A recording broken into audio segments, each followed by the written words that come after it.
F'konferenza tal-aħbarijiet f'Kastilja, l-Prim Ministru Robert Abela ħabbar pakkett finanzjarju ambizzjuż u b'saħħtu ta' kważi €2 biljun biex jgħin familji u negozji.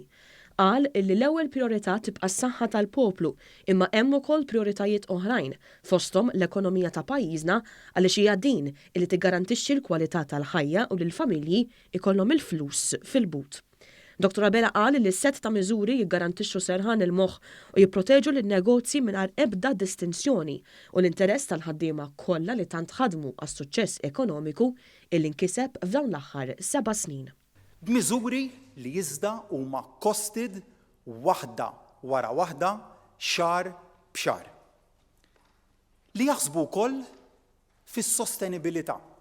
Mhumiex miżuri li xħetnihom hekk mingħajr ma għamilna kemm ser jiswew, imma li jaħsbu wkoll għall-eventwalità li dan il-mument li ninsabu fih jista' jtul ftit aktar minn dak li nixtiequ aħna.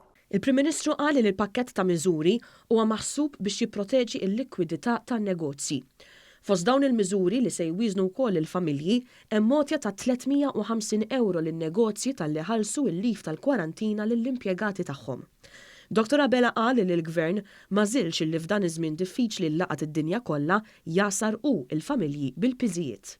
Aħna kellna għażla bej li ngħidu nħarsu lejn li jerġa' jkollna surplus ta' bil-fors, jista' jerġa' jkollna, jista' ma jkollniex noqogħdu nħarsu lejn surplus lejn deficit, jew li nħarsu u nagħtu priorità lejn il-kwalità tal-ħajja tan-nies. Stajna nħarsu lejn in-numri u ngħidu l-importanti akkosta kollox li jibqa' jkollna numri sbieħ, statistika sabiħa jew li naraw li f'dal perjodu fejn persuni qed jinkwetaw għal saħħithom.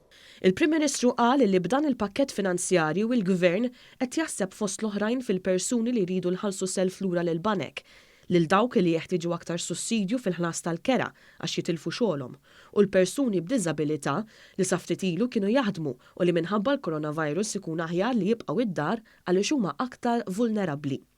Il-Prim Ministru semma wkoll miżura fiskali f'dan il-pakkett li hija maħsuba għal dawk il-persuni li spiċċaw mingħajr impjieg kawża tal-imxija tal-coronavirus. Dr. Robert Abela qal li dan il-pakkett ta' miżuri seta' jinħadem għaliex kellna gvern bil-għaqal. Għaliex f'daw l-aħħar snin konna bil-għaqal u ħsibna għal meta l-affarijiet setaw jiġru kif ġraw illum. Dan il-jum wasal jum li ħsibna li dejjem ħsibna fil-ħażin ħalli t-tajjeb ma jonqosx u kellna din il-ġurnata illi waslet illum u ninsabu kompletament imħejjin għaliha kif kemm mill-aspett mediku kif ukoll mill-aspett finanzjarju.